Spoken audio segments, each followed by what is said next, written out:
So the last time we attempted to do this, you were out at sea or something, right? On Captain Birdseye's trawler or something. Getting only the finest fish for our podcast listeners, or fucking, I know it's not really a podcast, is it? Well, we've talked about it being a podcast, but for now it remains a kind of like a side helping of whatever nonsense on my YouTube channel. So it is what it is. We've got to make it more spicy though, because we need to, break that magical 1,000 views. Okay, well, I believe we can do it. Yeah. Something to open this beer with, and then everything will be easy after that. Right. Are you going to say controversial stuff or just really nice stuff? Because only one or the other seems to work. Nobody wants like milk toast. That's it. I suppose we have to do good cop, bad cop. You're probably predisposed to one rather than the other, really, aren't you? Pretty much, yeah. But the last time, yeah, you were there was like typical Irish stormy summer weather, and you were a bit draggled and sort of frozen, and it's just fucking, I don't know, it's just this island is battered by storms, so it was lit. We were trying to do this exact podcast about 4 or 5 days ago, and you couldn't hear or see anything apart from rain and low quality 90s internet.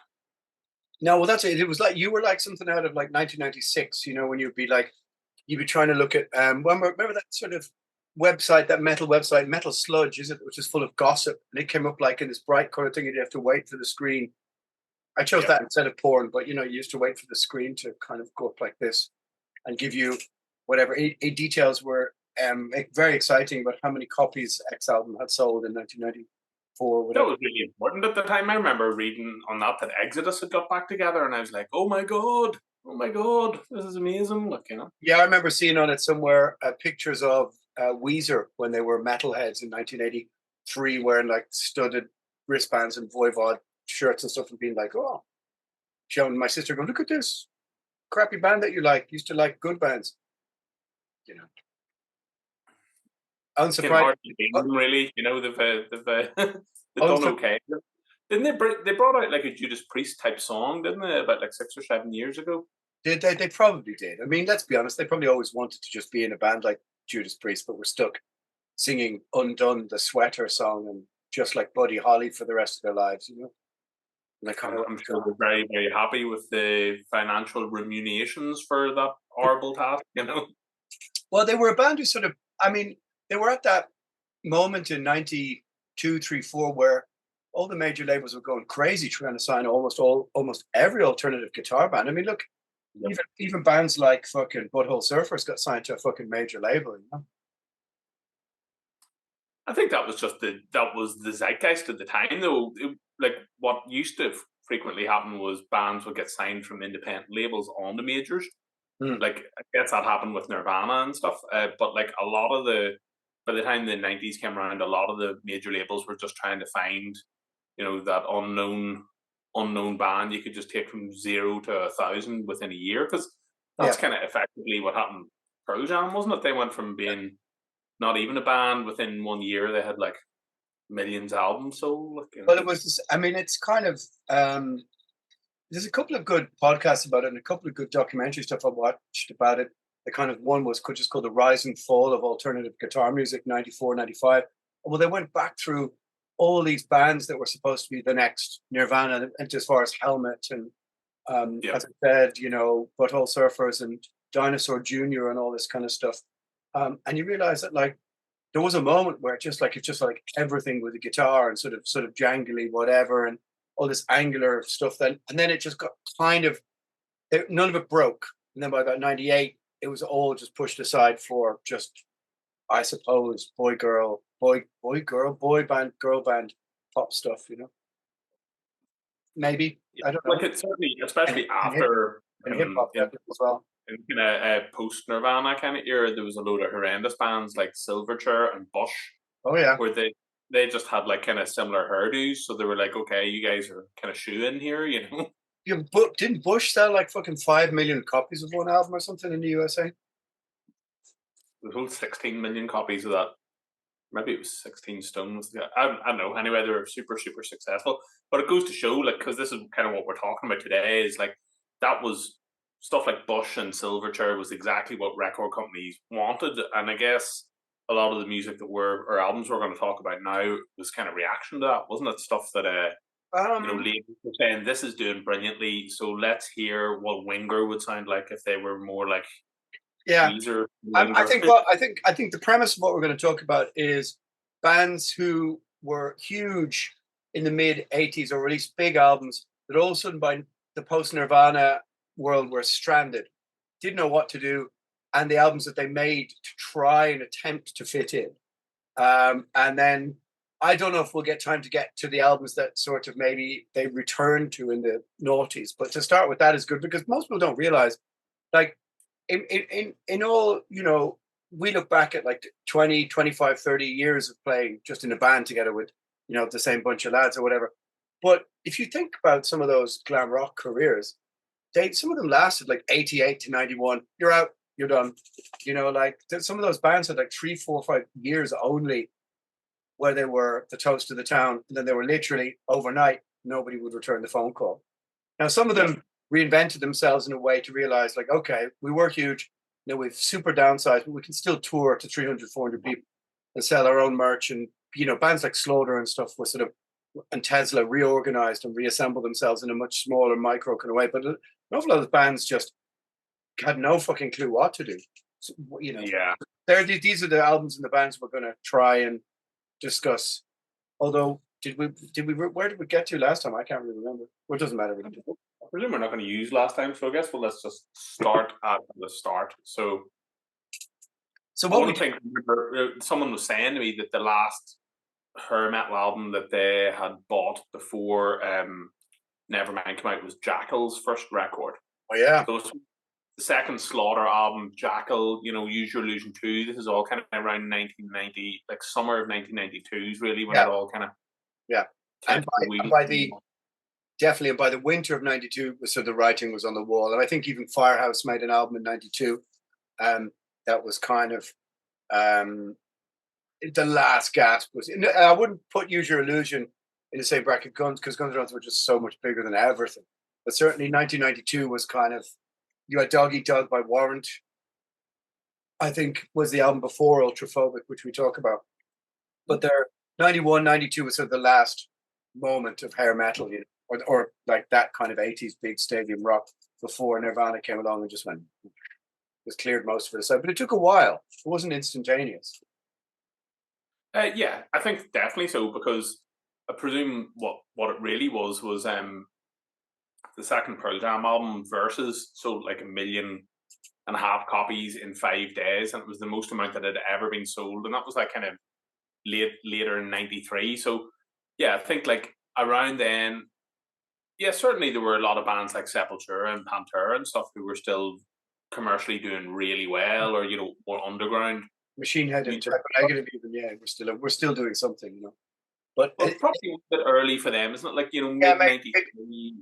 Maybe you're talking 94, 95 for them. Yeah, maybe. Yeah. So what would be the first album then, really, that's going to be a huge reaction to kind of like the grunge thing coming in like that? There was something that I was going to say, which I think we talked about last time, that I kind of have this feeling is a good point, and I kind of robbed it from this other YouTube channel that I watch, which is called Todd in the Shadows. I don't know what it's about.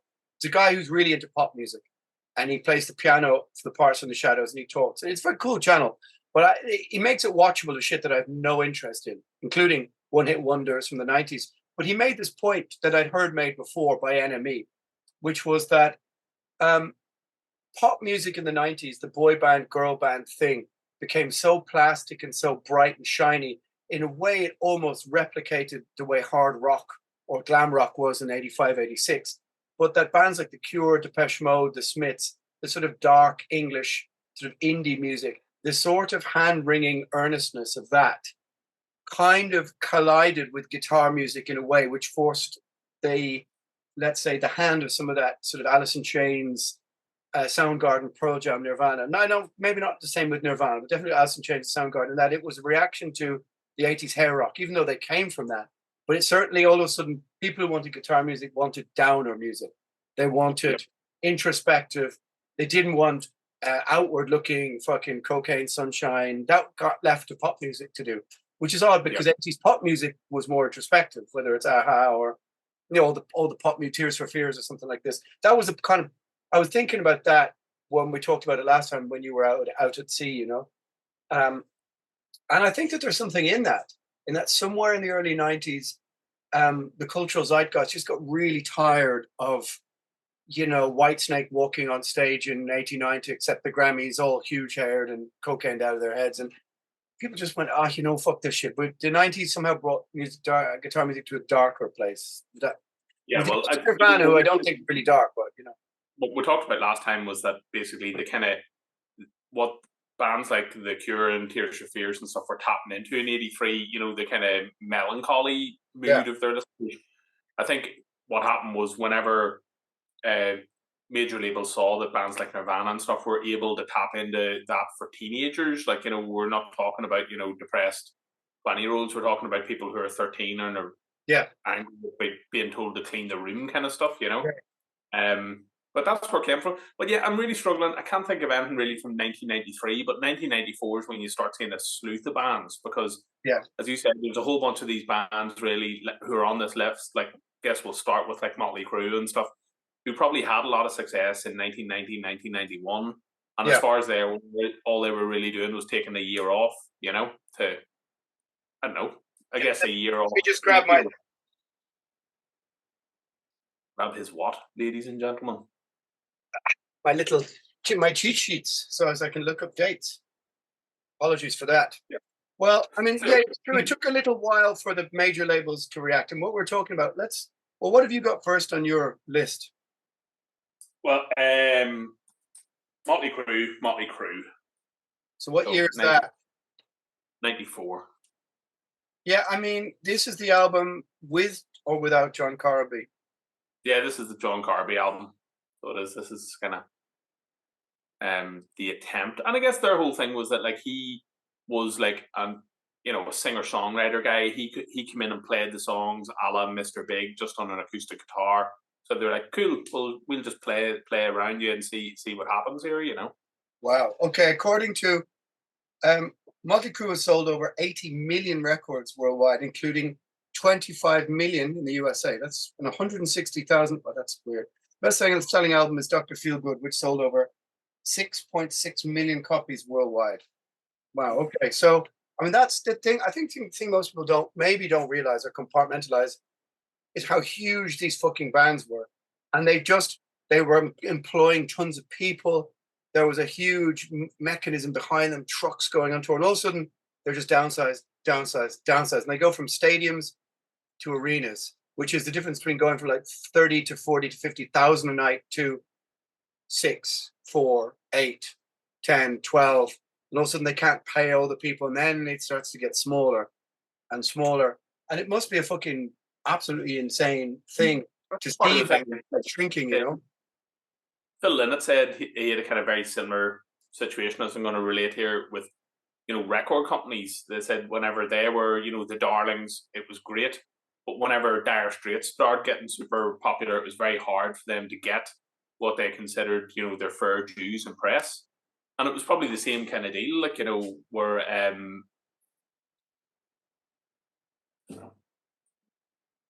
hold on 1 second here, bud. Yeah. Okay, hang on.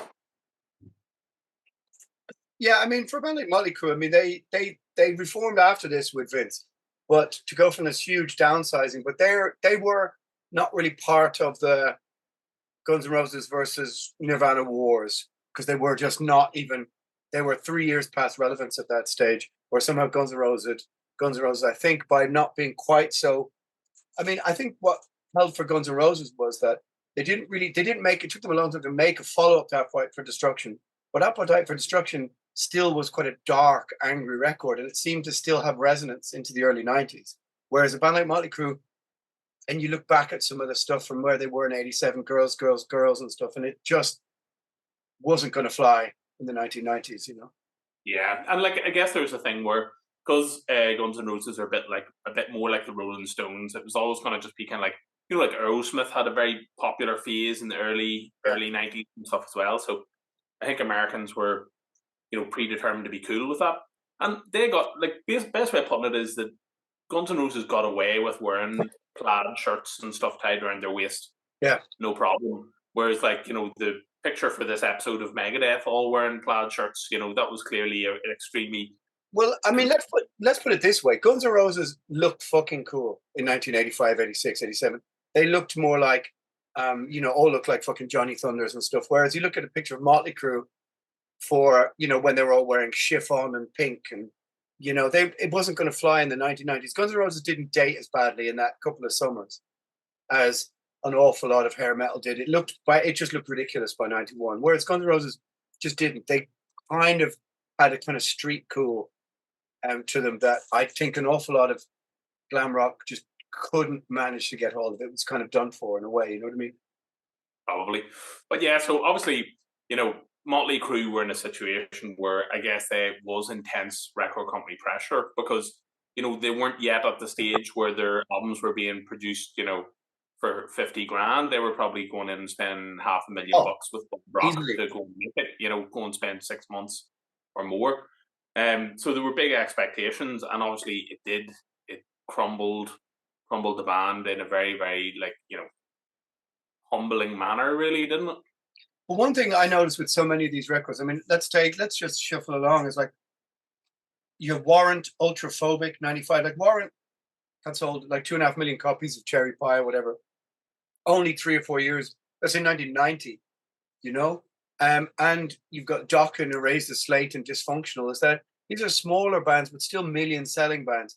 All of a sudden, they're left holding the can with 100 to 300,000 sales, which are still a lot, huge by today's standards, and they could probably still tour to like 300, 400, 500 people a night.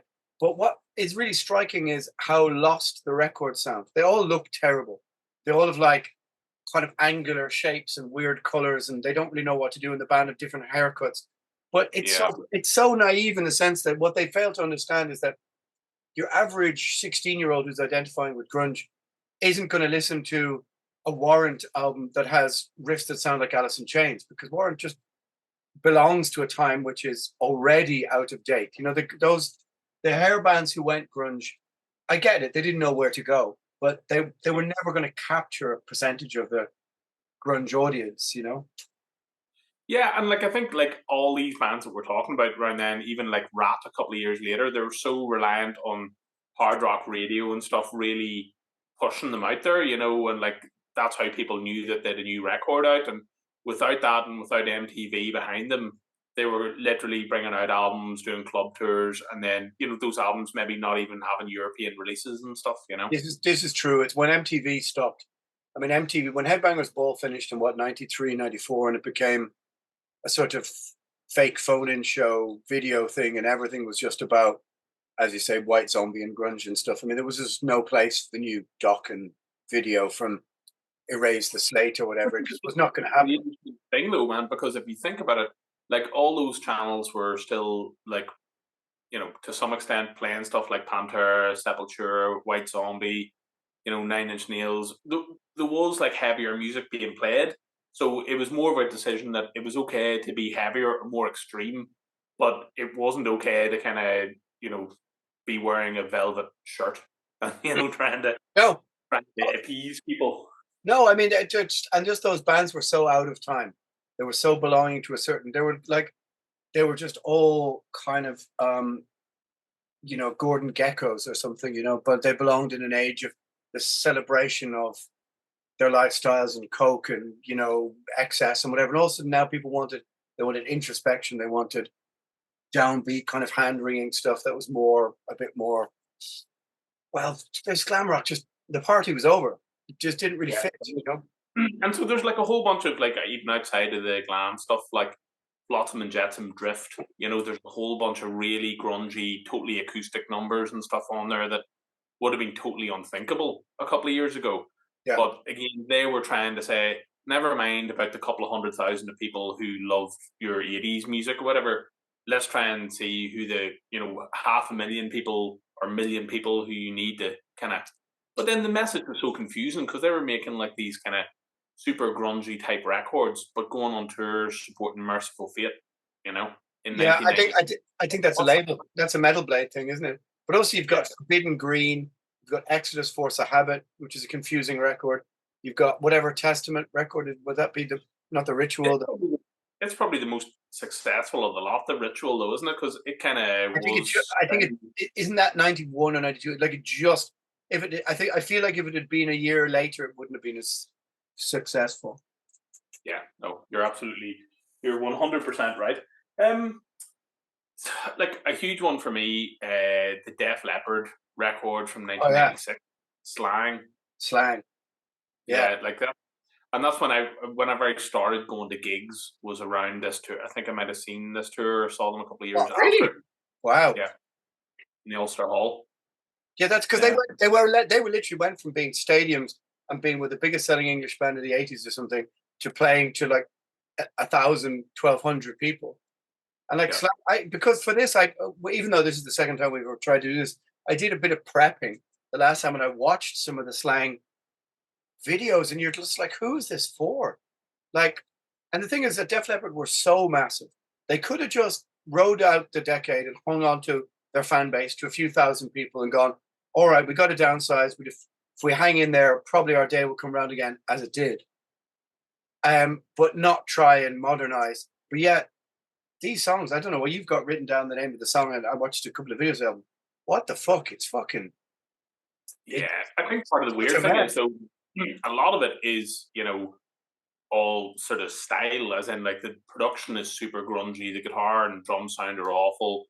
But like Joe Elliott doesn't know how to sing in a earnest, whiny teenage way. He can only sing in the 80s kind of manner. So as much as it's moving along, he's still, belting out the kind of super melodic vocals on top. So, and again, I think that they were probably working with Mutt Lange around then, and this would have been the end of that era of people saying, we're going to give you £500,000 to make this album or whatever, The expectations all of a sudden were confirmed. People were saying, I don't know if this Def Leppard is really relatable for kids. And then after that album come out, they're like, no, the only people who are interested in Def Leppard are people who are around in the 80s. So that's it. And the thing about Def Leppard were so huge that they also, like, they got the Born in the USA people and the Madonna people, and they were so huge that there were just pop people listening to Animal. You know what I mean? So they went from selling, like, I guess Hysteria did like 20 million to, I'm curious now, just let me check the Oracle, but what are Def Leppard Slang sales? I mean, what does it say? The fact that Def Leppard was still able to achieve a top 15 album debut in the mid-90s with decidedly less radio and press willing to support as an accomplishment. Slang ultimately ended up being certified gold, selling 500,000. So it's the first album to fail to achieve platinum status in the US. Released 14th of May, 1996. Okay. Yeah, it's God, it took them a year to record in Marbella. Okay. So they went from Slang by Def Leppard has sold 804,000 copies, it says here. In Canada, Japan, United Kingdom, and United States. Okay, so add in another 100, maybe it's not far from 1 million, I'd say, worldwide, 900,000. But I mean, that's a times 20, Yeah, but I think what's important to say is that those nearly 1 million copies were all bought in 3 weeks in 1996. And only more people like me and you have ever even thought about listening to it since then. Like, that hundreds of teenagers are going and buying every month, is it? No, it was ultimately completely forgettable almost within a month of its release, and the band probably returned to lick their wounds and kind of then came back out, probably trying to play a few songs. I mean, I quite enjoyed the Warrant album Dog Eat Dog before Ultraphobic. I mean, it's okay. It's heavier than before, but they're a band who literally were just lost in the mix as well. What else have we got here? Slaughter. What is the Slaughter album from the 90s? Not the one from 92. There's one from like 1995. I can't remember what it's called. Slaughter released their third album, Fear No Evil, in 1995. While melodic rock music was no longer the in thing. Am I talking to ChatGPT here? Slaughter paid no attention to trends and made what they considered their best album. There are no sales info I can find. Oh dear. Oh well. So, What you well, there had? was. You I had a think a lot of Winger these down guys. there. Hmm? I think a lot of bands like that, like Motley Crue, it was just a small blip in the good times train. Like basically, they started same as like Slaughter or like even Warrant to some extent. I guess from 1992 to 1999, they were scratching their head saying, "I don't know what's happening." Yeah. But when the millennium rolled in, they But were did back but to did, happy times of playing bigger well, places. well, they definitely weren't touring Europe. But they were certainly able to bring 3 or 4 bands together and pull a couple of thousand. But isn't that because the Slaughter guys? They started that. What was that? The tour had a name, and we used to go every year, and it was always like Slaughter, Warrant, Winger, Rat, and it was a Yeah, 4 band bill, and they used to pull 4 or 5 thousand people, and they would do yeah. like 6 weeks in the barns across the Midlands, sell merch, get paid, and that would be their money every year. And that was, I think, that was Dana Strum who fucking That's like started that. I think that's a great thing that they're able to do that, and also turn around and say, you know what, there's no record company giving us $100,000 to go to Europe, so Yeah. let's just wait until the offers are good enough because we're not doing this for fun. It's a job here, you know. Well, what's the Winger album from the same period? Well, why there? Who says that on the internet anymore? It's no wonder we don't have any listeners under fucking 50. Do we need to switch over to the other one here, do we? Or are we okay? Well, you've got a couple of minutes left. Winger, Desperado. No, that's a new one. What's the name? Winger, two platinum albums before that. Charting single 17, heading for a heartache and miss away, miles away even. Well, what I found interesting, an album that actually is not as bad, that it's not as bad now to listen to as it felt at the time, is Dio, Angry Machines. When is the last time you heard that record? I listened to it on Strange Highways and all the '90s stuff a few years ago. Like, it's for sure an adaptation, isn't it? You know, It's I almost think that it's almost doom metal. Like it's quite dark and weird, but yeah, it's like I like Strange Highways. I was a fan of that at the time. I bought that when it came out. And I mean, Strange Machines I didn't like at the time at all. That's mainly because I was probably just listening to like, but I listened to it before doing this, and I was like, okay. I mean, it's still Dio singing. It's a bit dissonant and weird and a bit kind of dark, but it hasn't dated. It seemed yeah. worse at the time than it has dated, you know. I guess that like he was probably under no illusions after he came out of Sabbath that he was like, right, I need to rebuild the Dio band, and you know, let's see who's around. Probably had a better experience than Bruce Dickinson around the same period Oh, as we're talking here. He we tried a whole bunch of trying to make grunge records, alternative records, Skunk industrial records. Works. We should. They're I all mean, that wasn't on our list, but Bruce Dickinson, Skunk Works. What the fuck? I mean, Tattooed Millionaire was embarrassing enough. That yeah. video where they're, I don't know what it is. It's like it's that whole album. That video is like, what do you got? There's something going on here. You're trying to be sleazy, dirty, scummy rock and roll, and He it was didn't quite. certainly humbled by that experience. I think because at least like with Halford with Fight, you know, he went and Two and stuff. He did his own thing for a Yeah, while, tried to adapt, but then came back at the end of the decade making a great record. yeah, I suppose you could say the same for Brucey, but like you you could. really felt that Dickinson had no idea ever since the first solo stuff, Balls to Picasso and Oh, Balls Tattooed Picasso, Millionaire. yeah. He had no idea what he was doing at all, you know. And that album Skunk Works, where I mean, you knew the writings on the wall when he was wearing a scarf in the promo photos. Do you know what I mean? Scarf wearing indoors for fashion accessory status is a pure grunge sign. Do you know what I mean? So like would you say is Euthanasia a grunge inspired record or not? Like, you know, because it's I would still very say heavy and I would say not. yeah, I would say that it's riff inspired by some of the same things that probably inspired Soundgarden. I Sabbath, but you can tell Euthanasia has a do yeah. I mean, it's so tempo map 4.5 minutes. Here's the rock drumming thing.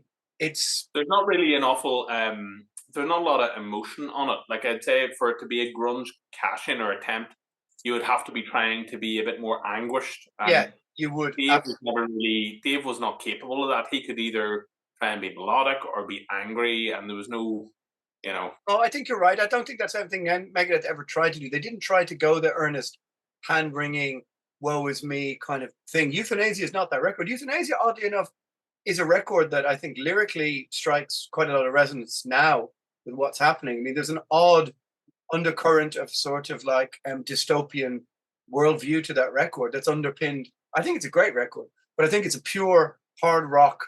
Here's the, let's write this fucking the hell out of this chorus, But I think Addicted to Chaos and stuff.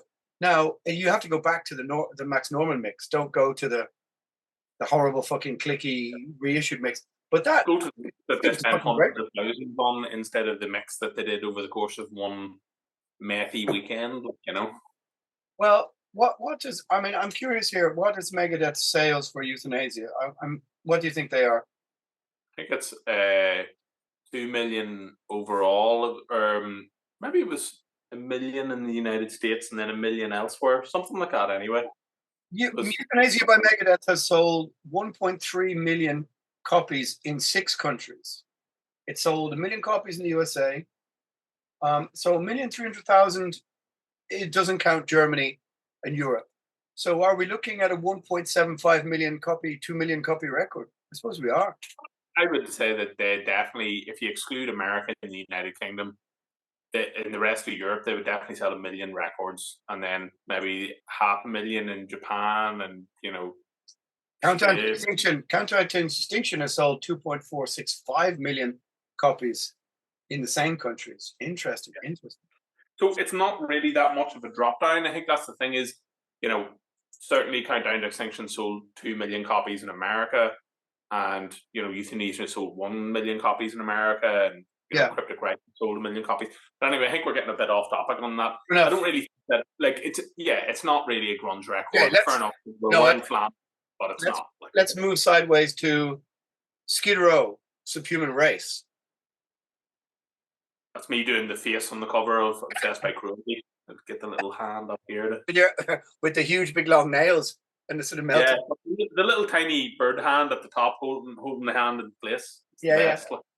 I remember one time wearing a T-shirt from that album with the silver logo, from the later album, and was admonished by a little man on the street who stopped me to be all like, the first Sodom album has got a red logo and you shouldn't be wearing that T-shirt. Well, that's the kind of nerdism that I can applaud. I can applaud somebody, like I remember like going up to somebody at a drunk going, your Sarcophago logo hasn't got third inverted cross. What? Yeah, you need 3 inverted crosses for the proper Sarcophago logo, not just 2. They don't go at either ends of the logo. There's one underneath in the middle. Obviously, right? I can forget that one. Right, let's change this on the. So some investigating.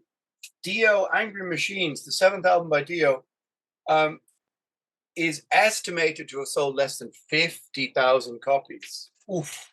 Now that's a big fucking. Holy Diver sales it's over 2 million, right? Yeah. Oh, hang on a second. Dio Holy Diver sold 3,223,000 copies. Fucking hell! I had Holy Diver at about 2.5. But so he. Not surprised by that. So from 83 to 95, Dio went from 3.2 million to estimated less than 50,000. That's got to be the biggest. Percentage. That's going to be one of the biggest percentage-wise drops we're talking about, right? Fucking hell! I'd say it was very, very difficult time, but at least he, Dio was a business guy and practical, so that at least he was like, right, we're going to go out and tour. We'll get Jeff Pilson in the band. We'll do X, Y, and Z. Here's where we're going to. They could still probably tour Germany, and we're doing that like Saxon. Well, lots of these bands weren't. Warrant. I said this before, probably on the last time. Warrant Cherry Pie has sold 2.3 million copies, which then they turned into, for what's the album? Warrant Ultraphobic. And the other thing I noticed about all these, all the higher rock bands who went grunge, they all of a sudden tried to make sort of social political statements about, like, sort of, hey, we care about the environment and stuff now. We care about, social. The thing is that it's they all have similar, titles. They're all called things like flexible or, reason out or whatever. They always, you can kind of tell that even by the title, that there's a total shift in what the heck is going on here, you know? Yeah, I mean, like ultraphobic, dysfunctional, like that Dokken one, dysfunctional is so, like that just sort of says it all, dysfunctional. You know? We nearly started talking about Skid Row, Subhuman Race then. Yeah, I listened to that record and I am a fan of Skid Row, and but that's a fucking retarded fucking statement, isn't it? No, I mean, I really like Slave to the Grind and that like the riff in like Slave to the Grind, Slow It Down. That's not so far from a Soundgarden riff. Do you know what I mean? It's got the same kind of swingy, groovy, kind of almost Sabbathy thing. If you just slowed it down a little bit, it's the singing, of course, that makes it different. But I didn't find Subhuman Race to be totally removed from some of the. It's heavy. I think it's a lot more heavy than you're expecting from something that's a bit of a kind of left turn direction wise. They definitely tried to make sure that they had some sort of metal-y cred. Like there's a couple of bands did that. Ugly Kid Joe did it on Menace to Sobriety, tried to make it heavier, and as if like you were going to get a load of people who were into chaos or something listening to the band, or I don't know really the best selling album by Skid Row is the debut album Skid Row. It sold 5,939,570 copies according to the internet. By the end of 1996, Skid Row had sold 20 million albums worldwide. See, this is where it doesn't make sense, right? So you're telling me that their first album sold 6 million copies, and then you want us to believe that somehow between the other albums that they sold like another 17 million albums? No. Okay, so wait. Okay, so it's hard to get exact figures. Okay, it says here Skid Row total sales by country. All right. Okay. Let's see this. USA 7.7 million. USA Slave to the Grind 2.5 million. B-sides ourselves sales 500,000. Subhuman Race 100,000, and then it's got total sales by country. Yeah. Oh, well, there's quite a lot of sales in Japan here and stuff like this. So I don't know. 20 million sounds like a big rounding up, but I could see people saying that Saxon have sold 20 million copies, and you're like, well, I could well believe that both those bands have sold a similar amount of records, but like I don't know, it still seems a bit too much for me. Well, I think like what we're talking about though is the kind of record that they were probably under some pressure to kind of hand in, you know. Well, I mean, yeah, of course. I mean, it would have been a dream in 1992, like Slave to the Grind, you know. Well, that's just for them in 96, would it? Well, let's say Slave to the Grind has sold over 2.3 million copies or something. Okay, so they went from almost 7 to 2, let's say 2.5, and then Subhuman Race has them going to. So this is cool, isn't it? Watching me type. Subhuman Race. Yeah, it says they're trying to adopt some of the sort of misanthropy and sort of nihilism of grunge there, aren't they? Yeah, which is probably something that they were totally into. You know, they probably thought this is cool. Like this is much more what we want to do is make a sort of dirty rock and roll record. Produced by Bob. Okay, so Subhuman Race by the end of '99 had sold, according to this, 165,000 copies in the USA. It sold 100,000 in Japan.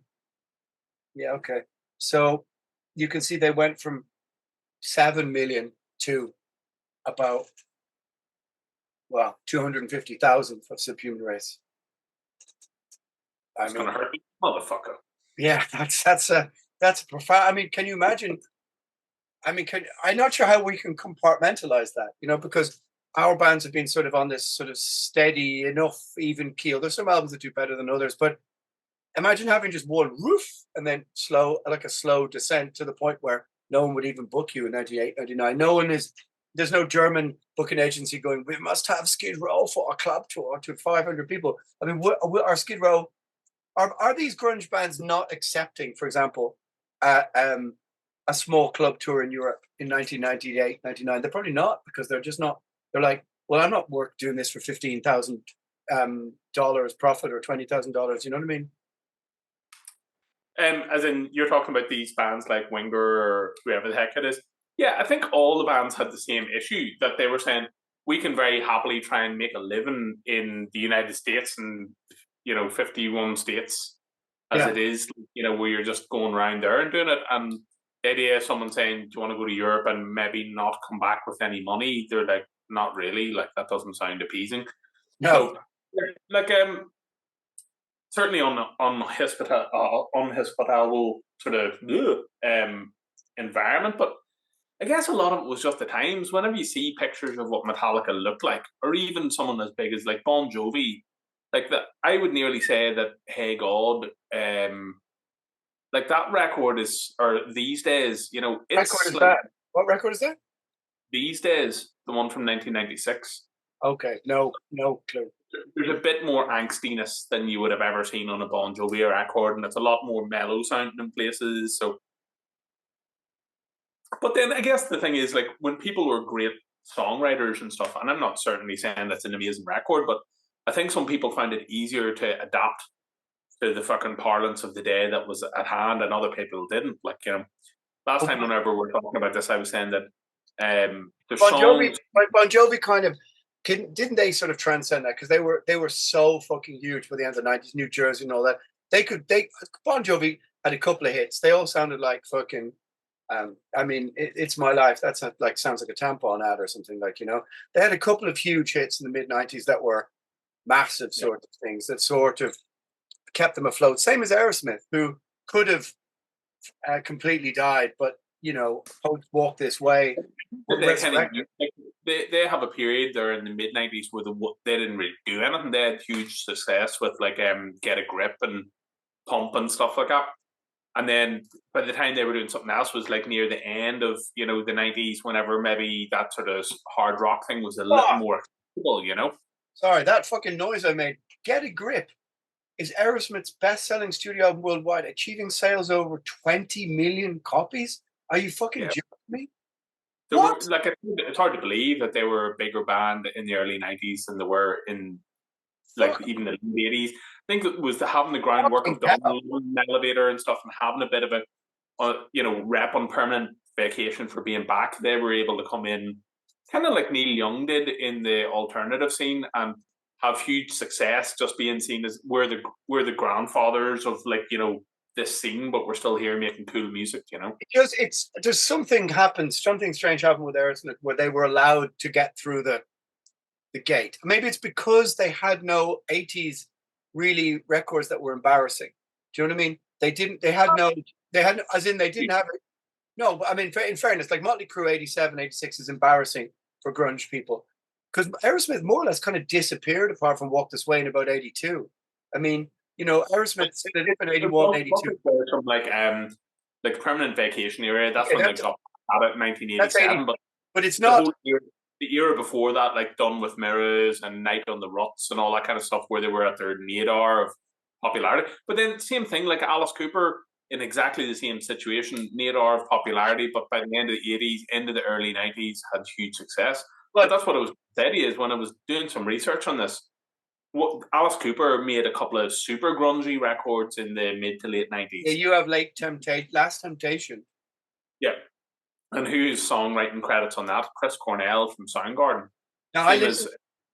Quattro by Flotsam and Jetsam, there's songs on there written by Chris Cornell. So it must have been a thing where like labels were going to guys like Chris Cornell saying, "We'll give you a couple of $100,000. Will you write a song for this band that we think maybe you can try and help our band appeal a little more to your audience?" Well, I did listen to that Last Temptation of Alice, but I'm not a big Alice Cooper fan. I like some 70s stuff ish.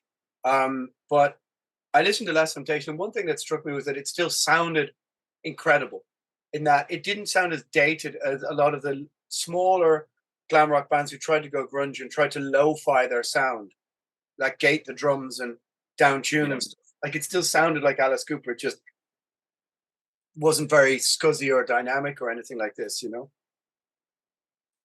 So again, we said that asked us about the Megadeth record. Is Load a reaction to grunge then, is it? I think alternative culture generally becoming very, very popular. It's hard to say. I mean, to me, Load is when I listen to Load and Reload, I hear a band who are trying to embrace the similar kind of thing that Trouble, COC, and Danzig did, i.e., a link back to 70s hard rock, but trying to make it a bit sort of modern. And I think Metallica were trying to make it glitzy, scuzzy, slightly underground, you know, black eyeliner-y, sex and cocaine and filth and dirt kind of record in the best way they could, with a tinge of country, an outlaw kind of vibe, a kind of rebellious rock vibe. And they kind of nailed it here and there, but it's just a little bit too. I think the look was very U2. You know, the look was very like, we're a huge rock band, and now we don't mind wearing fur coats because we're rated of our long hair, and we don't have to be chained by, you know, our whammy bars anymore. Yeah, I mean, they certainly were trying to be a bit like U2 around the whole. What's the fucking record where Bono's wearing the fucking the lie and all that kind of stuff, the glaucoma shades, you know. Like, one thing I would say though is that with Load and Reload and stuff, with all the kind of clean stuff, there was huge emotional lyrics, and like there was lots more room for Hetfield to go into that, which was something even from their early albums that he was really, really good at. You know, and Fade to Black and stuff, it all sounded very heartfelt and earnest, or whatever the Metallica song was. So whenever they were given the opportunity, do you want to start writing songs like Bleeding Me, where it's a lot more kind of, or Until It Sleeps? I think he really sold it. He made it really good. Whereas I think that musically, right, a lot of that stuff wasn't super strong, but his singing and his lyrics really made it work. Yeah, you know? I mean, I think some of those songs, maybe in the hands of Danzig in their prime, would have had that sleazy, sexy cocaine and under, you know, New York at 3 a.m. Sort of feel to them that they wanted to tap into, that they didn't quite grasp. But they're not. I mean, look, it's the cliche. There's one good record between the two of them. It's probably true. It's not terrible. I don't mind it. You know. No, and especially when you compare it to other stuff that you could say, well, as much as there's one good record between the two, like the B-sides of that would be left over is still better than, you know, the Anthrax album, you know, Stomp 442, or you know, that era where they certainly had a bit of a flirtation with alternative.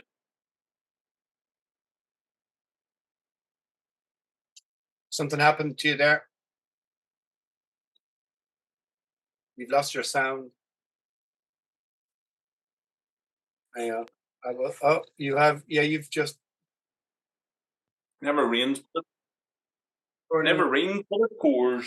I'm still fucking shocked at Aerosmith Get a Grip over 20 million copies. That's fucking, it's crazy. What songs are on that? Is that like I Close My Eyes? Is that on that record and all that? No. That's way later.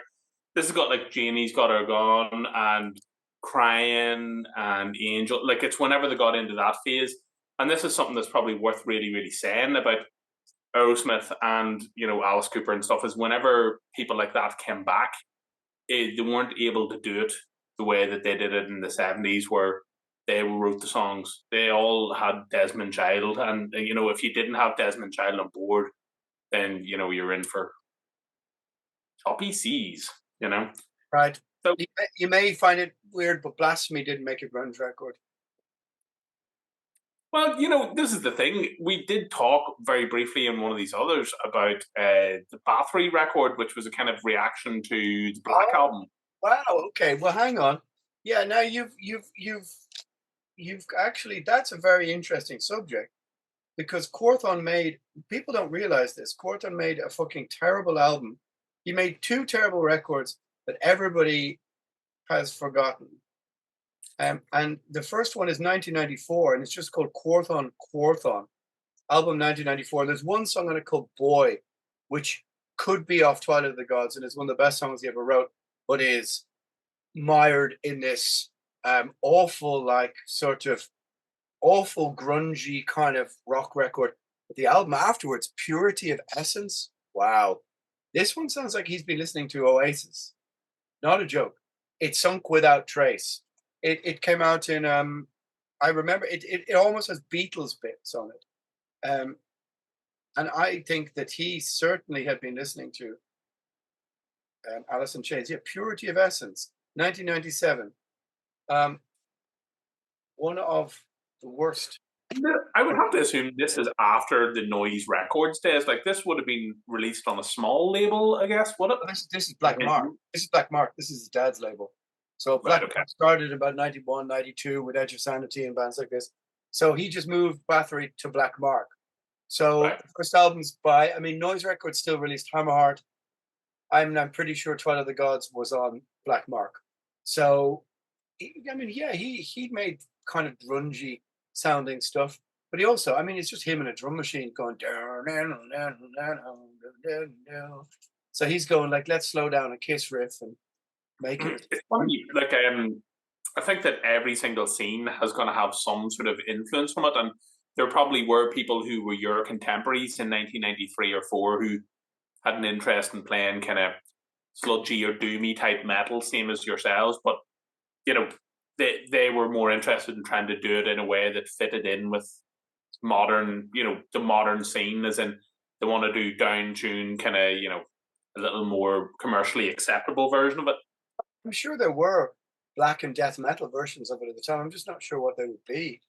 You know, bands like Tiamat went off into strange places, Catatonia did, but I'm not sure they were following the sort of grungy zeitgeist. I'm not sure it reached as far as, I mean, maybe we're talking like Sisma or something like this, bands like this who more or less just changed into kind of pop bands for a while.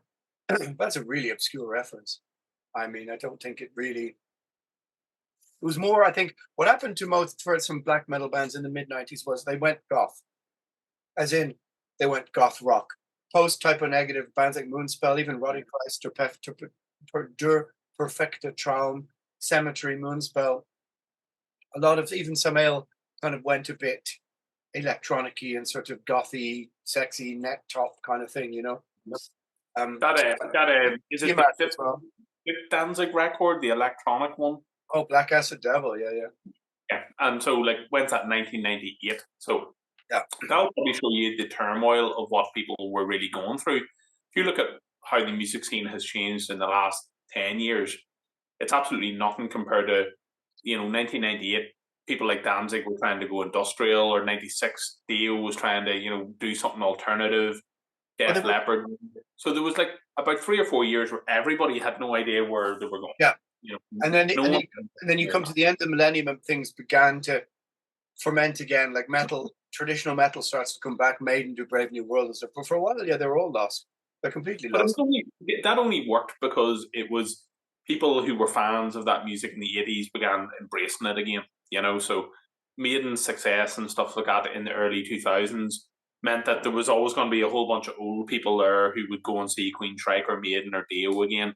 But for someone like around that era that was trying to do something similar, like Viking Skull or someone like that, there was absolutely no new audience of people. And I would nearly argue that it wasn't for a long time after that, you know. Well, don't forget that by the early, let's say the mid 90s, Maiden as a commercial flop, all of the record label support had jumped ship.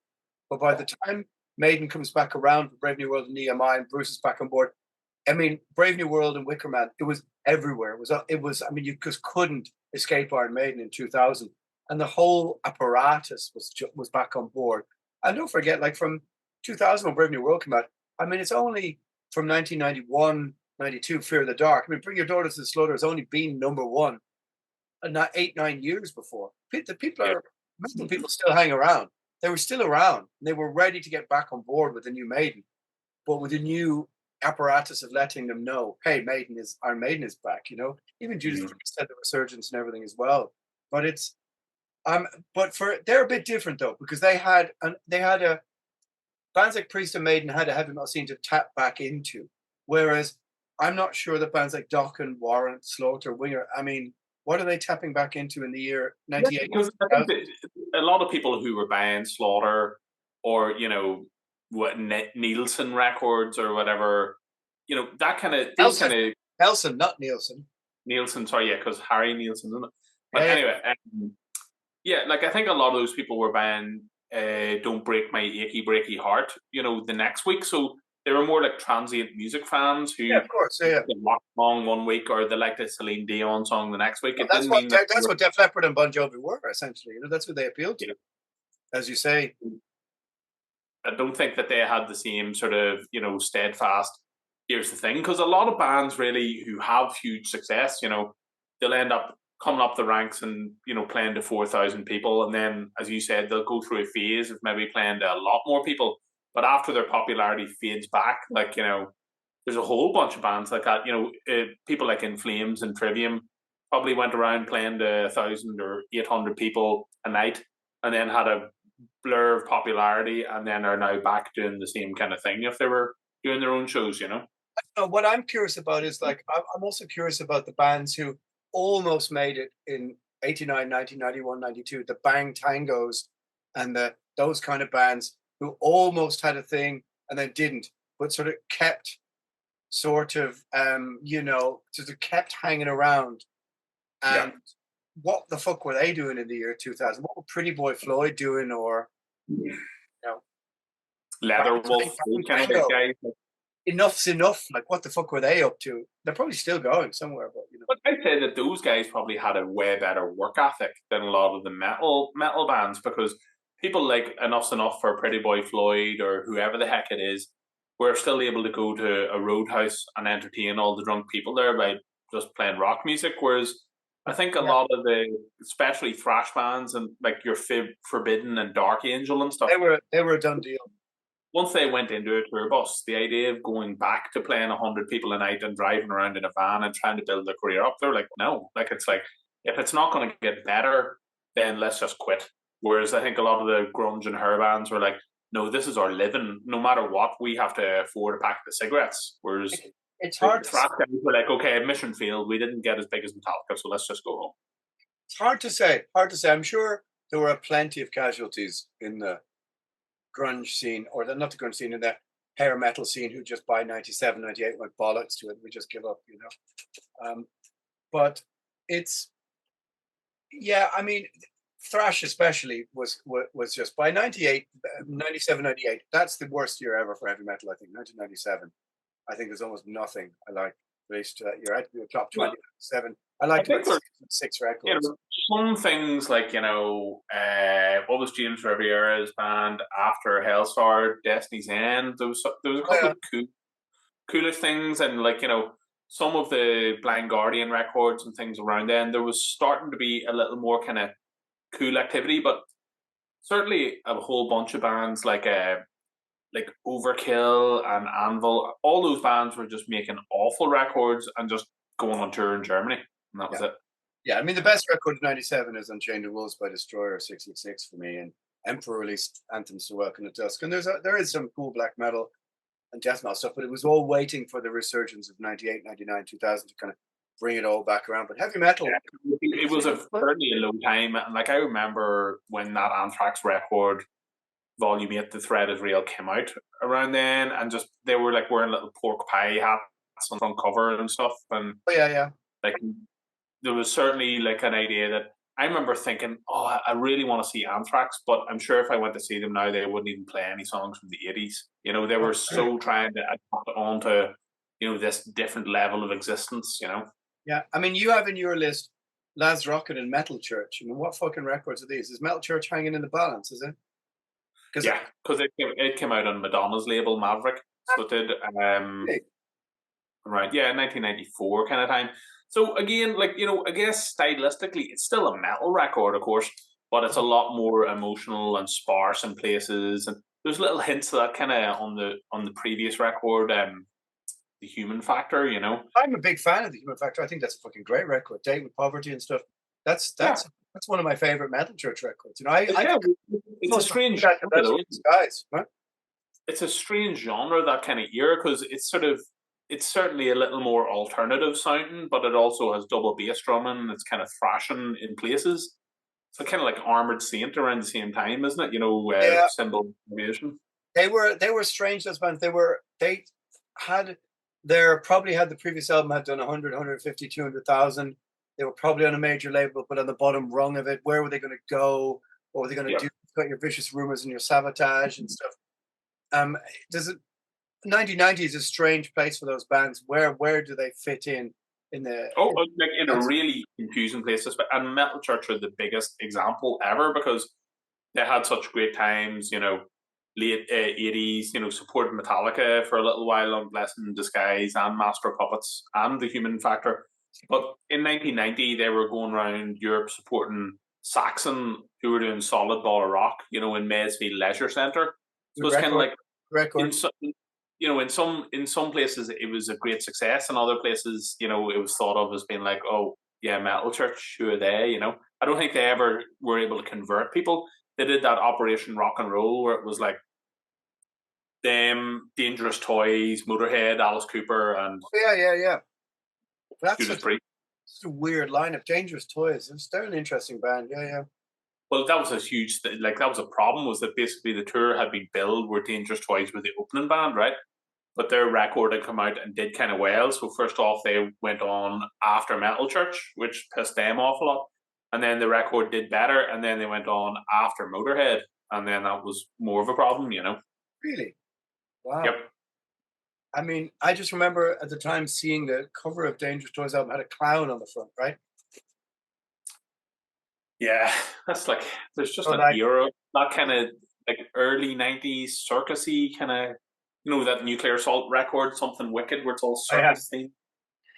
I mean, it's no wonder I was listening to just, Dark Throne and fucking Master's Hammer or something. I was just like, nope, not listening to Dangerous Toys with your clown logo and your bad looking. Funny, wasn't it? Because like when a record comes out now, like say by whoever, like I've been listening to the Darkest Era record quite a bit recently, liking it. Yeah, but it's funny how now a record like that, there's certainly 80s hints there here and there about the record, like maideny riffs, but like people would never like assume that a band would have an agenda now. There's no agenda to try and make your band sound better or appeal to more people. It's just like, well, they're just probably earnestly writing the songs. They're not going to be trying to do this to save their bacon or something. When you say that, you mean the records now don't have an aspiration to be big because it just doesn't really happen. It doesn't really work like that. Is that what you mean?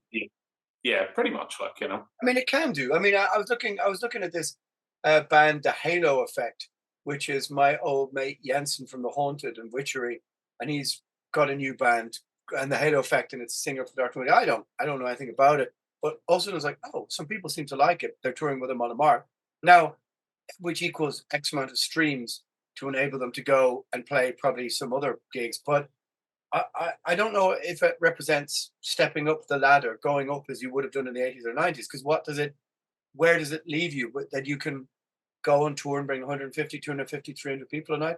I don't know where. And I think that a lot of bands are not aspirational anymore, or maybe they are, but just not in the traditional realms of metal or rock that we understand anything about, I don't know. Like we were looking for support bands to do a tour recently, and we were talking to Nick Barker, his band Borstal. Oh yeah, we're trying to get them on. Good and band. Like, but the problem is really that if you want to have more than someone who's just going to be like an aspirational opener, there isn't money for doing that kind of stuff. Like if you're going to there's no money at all. Yeah, if you're going to try and ask a promoter to change the fee for a support band from being £100 to like 600 quid or something like that, or 500 quid, they're going to say no, aren't they? No, of course not. Yeah, forget about it. It's just it makes it very, very difficult. Yeah, it's just, but the problem is that there's no chartable growth. Now, I always used to discuss this with the people that I worked with here and there over the last, decade or two. And they would always go, oh, but, some people would say, oh, bands don't want to tour like they used to, and blah, blah. And you go, well, hang on, wait, stop. Bands do want to tour. But not only are they saddled with the huge debt of modern life compared to 1983, where people didn't have that, but the virgin territory of being able to head out to higher ground, going on tour. If you were lucky, you could get bigger. There could be a bit more money. You could build a career in sales. You're not building anything in 2023. Yeah. I mean, you're getting, I watched the other night Visigoth on the Keep It True feed. No doubt Visigoth are bigger, but each of those guys obviously probably went to college, is saddled with personal debt from going to college, and knows they have to work. They're never going to be. They know they will never make a living from playing music. it's almost impossible. Whereas if that was exactly all the time, though, man, is that like whenever we watch that, or sorry, for listeners or viewers, there's a great documentary on Netflix about the Newcastle heavy metal scene. I think it's called Tyneside Metal or whatever. Oh yeah, and just talking about how life for a lot of the people in Newcastle or whatever, very limited, aspirations and stuff. But anyway, that was the whole thing. They were saying, like, listen, there was a way out of poverty. You could end up maybe becoming a rock star and becoming a millionaire. Yeah. Whereas it's the opposite effect now. Like, the problem is that for a lot of bands out there, and same as you guys and us, is that when people have good jobs, when they're getting X €100 a week, they're faced with, even for a band who are kind of semi-successful, you can't really say, "Oh, leave your job and come and just be a rock star." That's where Primordial has been for X amount of years. People say to me, "Oh, is the band not your living?" And you go, "Well, no, it can be 20 to 30 to 40% of a year's wage, maybe 50, sometimes a little bit more, depending on whether you release an album. It's just like an add-on, an addendum to what you have to do and hustle for the rest of your life." And people go, "Oh," and you go, "Yeah, we're not a professional band." And then I say to them, "Well, pretty much every band you've seen at the festival at this stage, unless you live in, a country that isn't as expensive as Ireland, and you can apply your money differently, with all the greatest respect, maybe Rotting Christ or Behemoth or something like this, two vastly different, they're pulling in different fees, but, it's not as expensive to live in those countries as it is in Ireland, so you're not a professional band. And the idea at 40 something to go, right, packing in the job, telling the wife and the kids, okay, going to do 2 tours a year in all the festivals and eke a reasonable living, and then with no pension, with no whatever. I mean, people had said to me, in the labels that work, like, "Oh, you make the jump to whatever, may I try and make the jump to Lightspeed?" And you're going, well, you understand that if that doesn't work, you're talking about people with, who pays the mortgage, who pays the rent. It's not 1983 anymore, where Metallica or 84 living all in a house together in some basement and living on $5 a day, eating a pizza slice or whatever it is. It's Ireland in the 2010s, and you can't live like that. It's just, that's not the way the world works anymore. And trying to get it through to the heads to people who are from the other generation, the age generation, that like, for a band like Visigoth, as I said, the Visigoth are never going to be a modern day Blind Guardian or Manowar or whatever, even an Iced Earth, to be able to make a living. They're just not, and they know that. Like, we toured with a band called Die Vega and a Freiheit, lovely guys, German guys, who are pretty popular, very, very cool, technical sort of black death metal. And they were all fucking physicists, mathematicians, clever motherfuckers. And they were all like, well, if we just do this on the side, the idea that we're ever going to make anything from doing this, forget about it. So they were like working out, they were doing maths equations in the backstage for fun. I was like, fucking hell, look at this. And you know what? I think there's something good about that as well, because it means people are really, really doing it for the right reasons of loving the music, and they're not doing it to try and, totally get right, a hand up in the world. Look, you're totally right. But at the same time, I don't want people's love for Primordial to be defined by how much us not making it makes them feel immorally about it. As in, I'm allowed to like this band more because the music I know and that they've never been able to make. But that's a very specific. Like, I would say that everyone who listens to Anvil and likes Anvil does so with some degree of charity. They're doing it because they feel bad for Anvil. Okay. But they also wear an Iron Maiden shirt, and Iron Maiden are multimillionaires. The idea that the idea that not making it, for example, whatever that means, the idea of not making a living, even just a potted bad living, validates the music to make it more somehow have more resonance, I think is kind of nonsense. The idea that Primordial would sound any different if we actually made a living, like, I think you should do. You should be able to, if there was, justice within streaming numbers or whatever. You would. It's nothing to do with streaming numbers at all, Alan. Like, fucking tell that to H.P. Lovecraft and fucking, fucking Go and Picasso. Like, there's plenty of people who, like, you're making art because you have to. You're not making art because you want to make a living, right? No. I'm just saying that it would be nice to make, as the byproduct of what you're doing. Like, what I'm trying to get at is that people should not feel more validated about the art that they like because they know that the singer either A, killed himself or stacked shelves. If people actually get paid properly for what they're doing in an equitable way, well, why not? Because if you're standing there wearing an Iron Maiden shirt, telling somebody that, oh, this band have sold out, well, then fuck you, because you're sitting. You know what I mean? It's like it's just this modern idea. I think it's couched in a sort of romanticism that states that, well, we might as well etch the word musician off the possibilities of that being your living. That's what I'm sort of. I'm not saying that you make art to make a living. I'm just saying if it was a byproduct of following your instinct, that would be great. But that is almost impossible now. And I think that that's what I'm talking about. That's a different thing. Do you know what I mean? They're two different things. Yeah, see, I find it very difficult because whenever I grew up in a generation, basically, where all the music that I was falling in love with, like all your Exoduses or Accept or whoever the heck it was, I was buying their records secondhand for $2, buying the vinyl, and none of that money was going to them, And then whenever a couple of years later, whatever other underground band like Numbskull or fucking, whoever, I was listening to their album. Listen to their album on YouTube because it wasn't available, or the next best option would be to go and buy it secondhand. So there was never a direct way for me to support bands like that, and I think that's the situation up with that kind of stuff. It's not about people supporting them; it's about people not. It's about people feeling almost better about themselves and the knowledge that the band they're listening to never quite made it. You know what I mean? I think that what I'm trying to point out is that the roads out, the little small aperture, the small gate out into, you can make a bad living being an artist as that closes and closes and closes and closes. That's what I'm trying to talk about. It's not about making music to, for those kind of things. Oh, less than a minute according to the thing.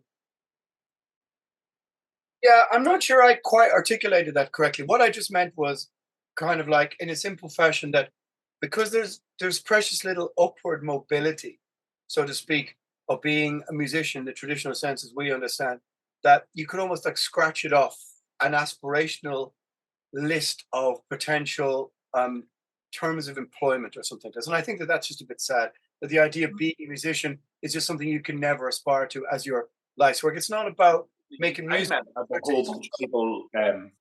Sorry, man. I was going to say I've met a whole bunch of people in bands who felt like that, where they did it for a couple of years, and they're like, "Oh, I ticked that box," and I have no interest in trying to get into the rat race of getting a band to play over in England or something. They're just like, "No, I was happy we made a demo, and now back to working at an important job or whatever."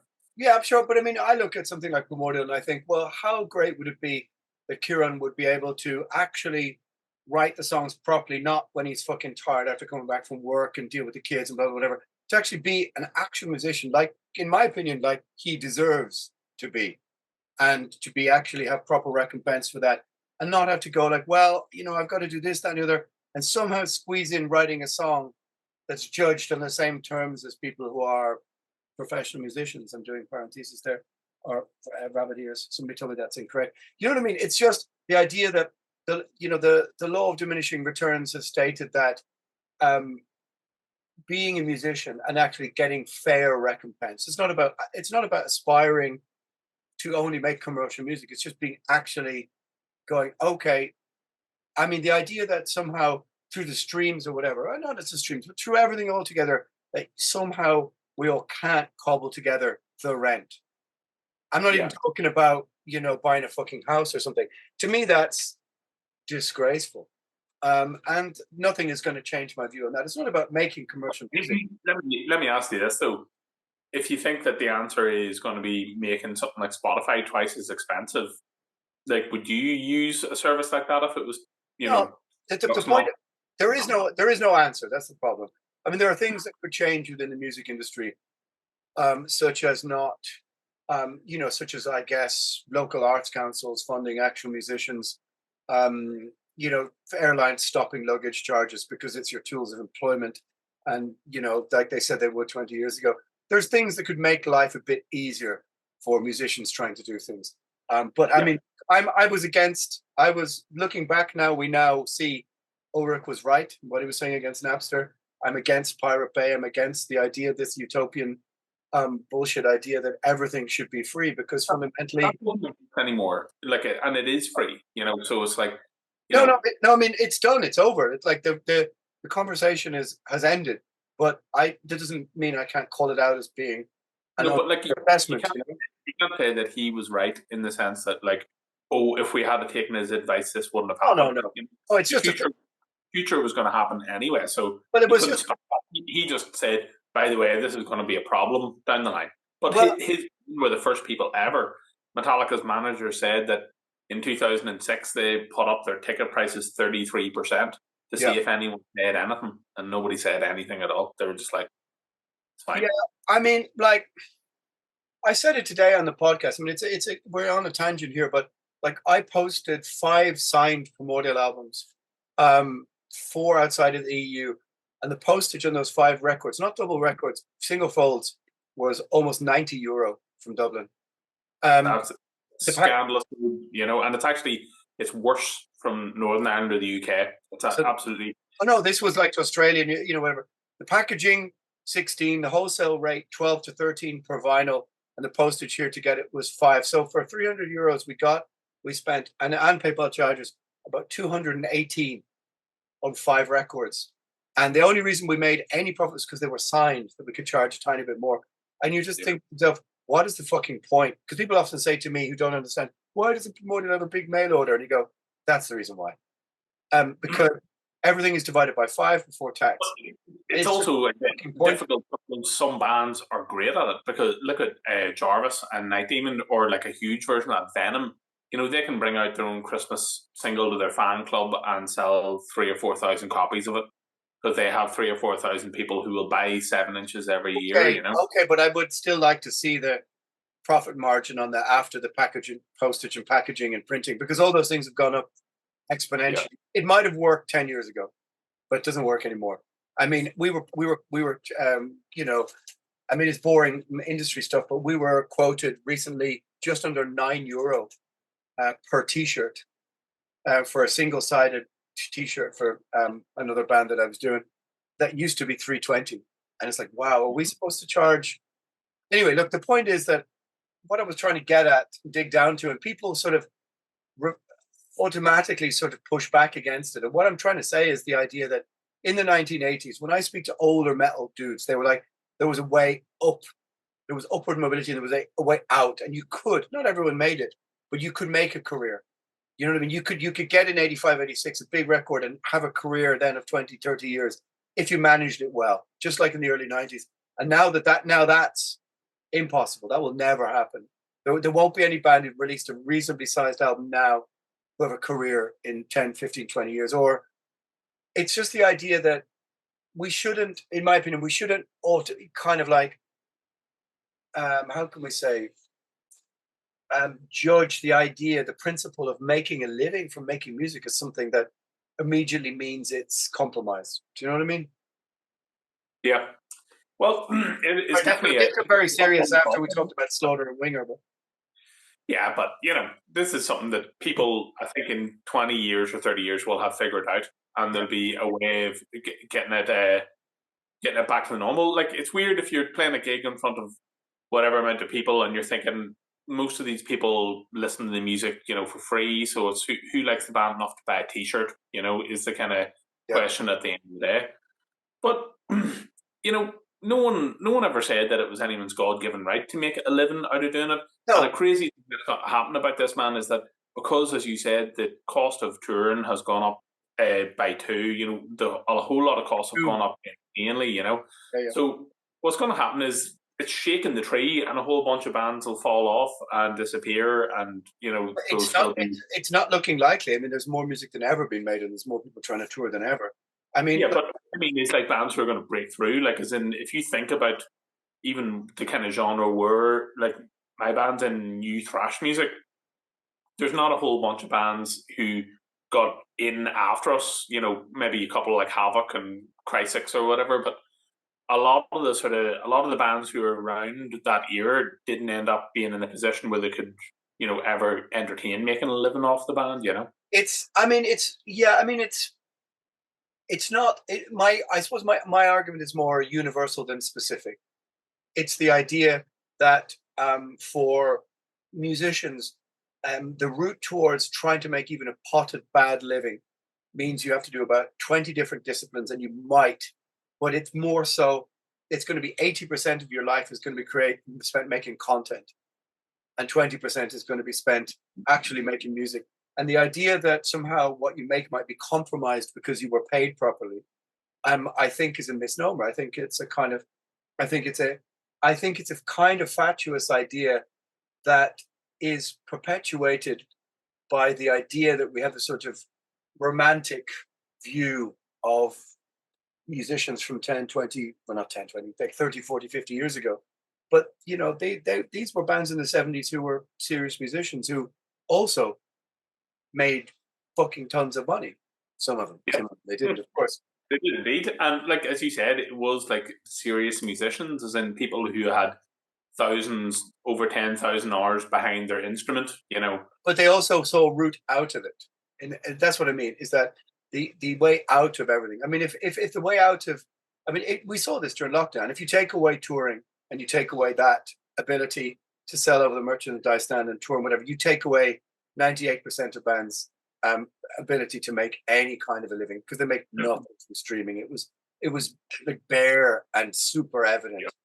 And but I think there'd be such a wake up to like bands like us and you guys, the next generation of bands who do moderately well, like, you know, us and you guys, will be in insane control of their publishing or record deals and stuff, so that theoretically, if they're getting 100,000 listens a month, that they are making some money off it. You know, they're not in a position where they're making completely zero off it.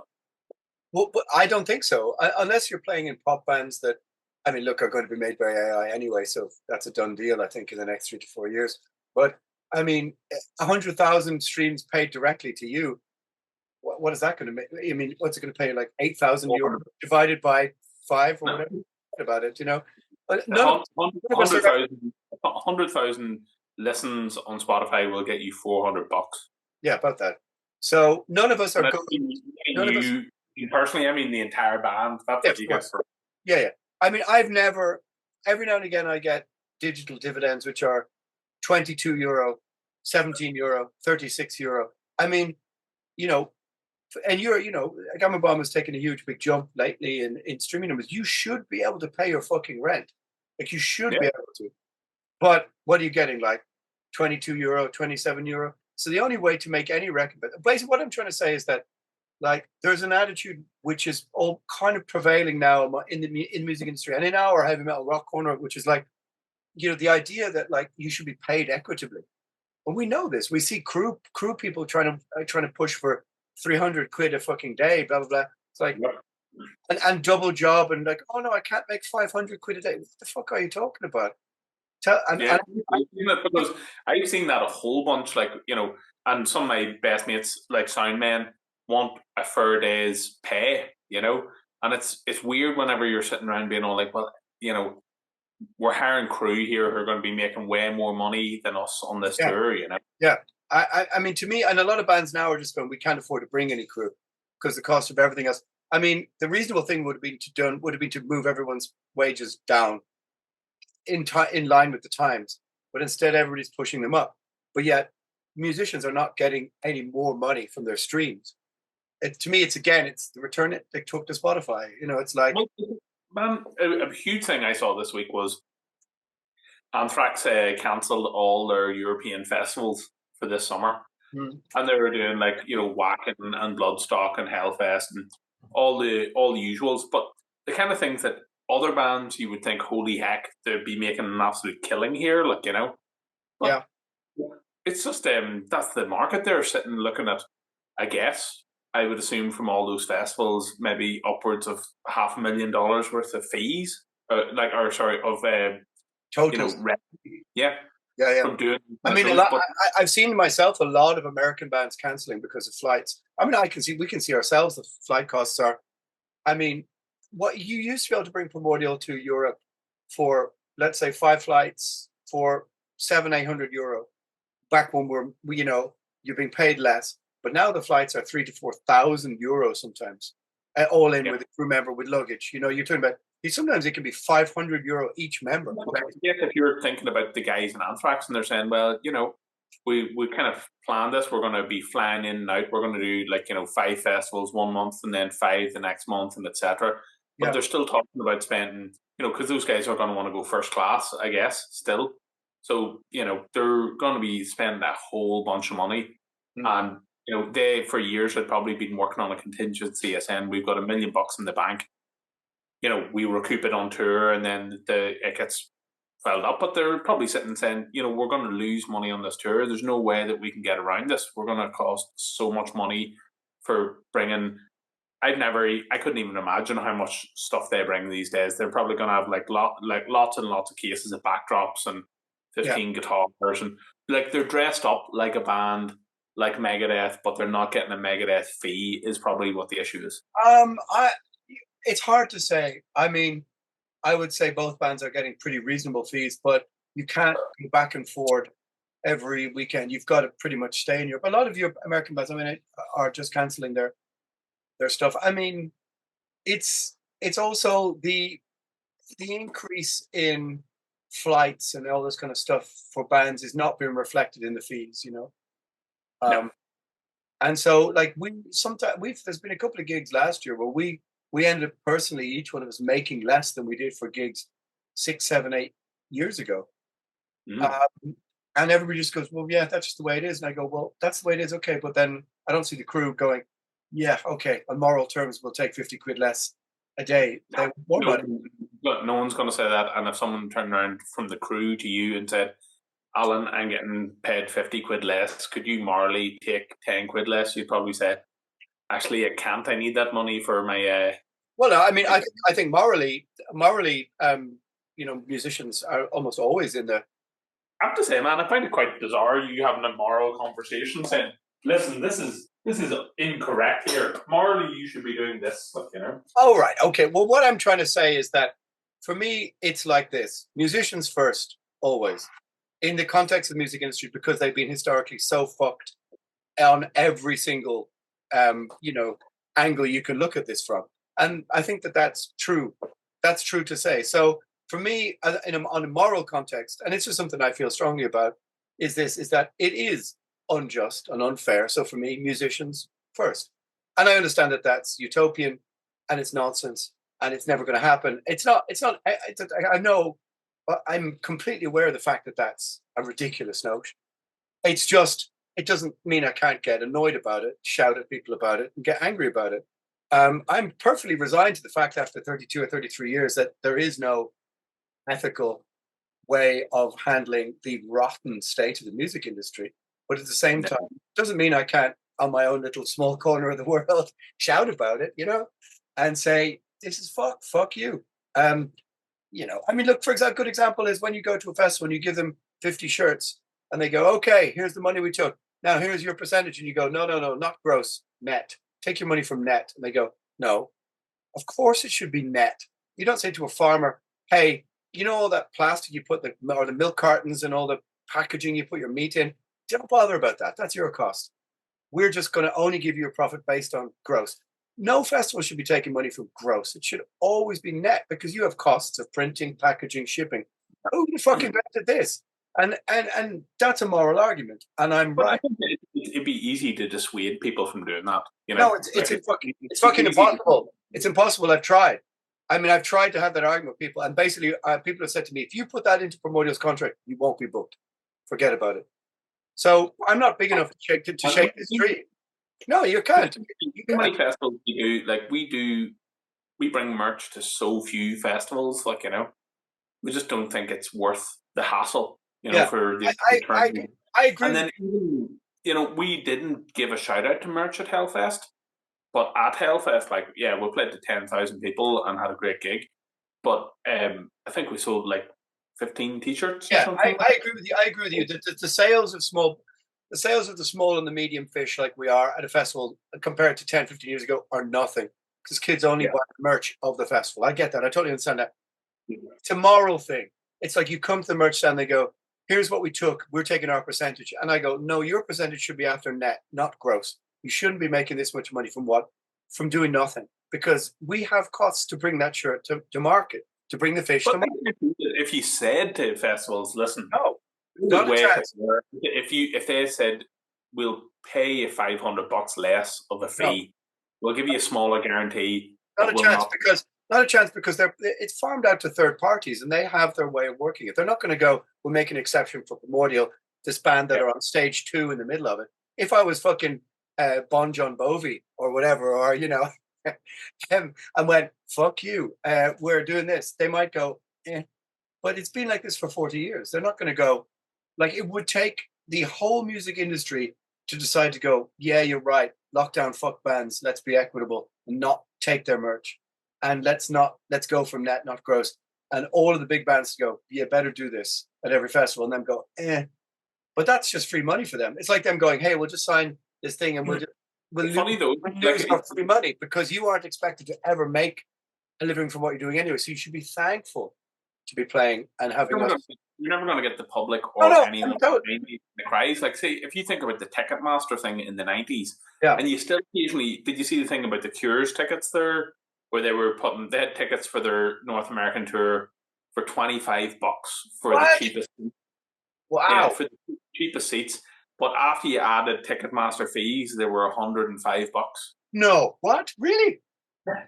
And Robert Smith went on a whole tirade saying this is absolutely ridiculous. We never, ever imagined we were trying to do this because we saw we were playing huge places and we thought there'll be people who can't afford $100 tickets. Let's do $25 tickets as well. Yeah. And they got... So Ticketmaster added $75 in fees to it and then came around after Robert Smith had his whole tirade and they said, we're going to give people $10 of a refund. Wow.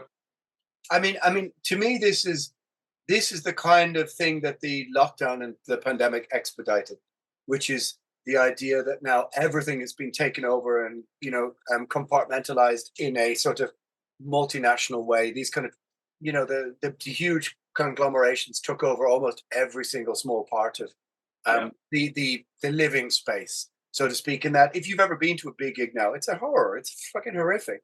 It's just like you might as well be just cattle herded into a thing and then out again. I don't want to. I just sort of, part of me just morally. It sounds weird to say, in that I'm perfectly aware I just sound like ridiculous and from another generation, or not another generation, because people were talking about this in the 80s and 90s. I'm aware nothing is ever going to change in the music industry. Like it never had. Things will get more expensive. Yeah. But absolutely. So, like, me would probably like to go and see Peter Gabriel whenever he's playing in Dublin in a couple of weeks, right? But like, let's say, for argument's sake, it's going to be €225 or something, isn't it? Yeah, and same as like a lot of those people like Fleetwood Mac or whoever it is coming around, they're saying, listen, if we charge $150, Metallica tickets are like, they're doing 2 nights in a row or whatever, but it's still $200.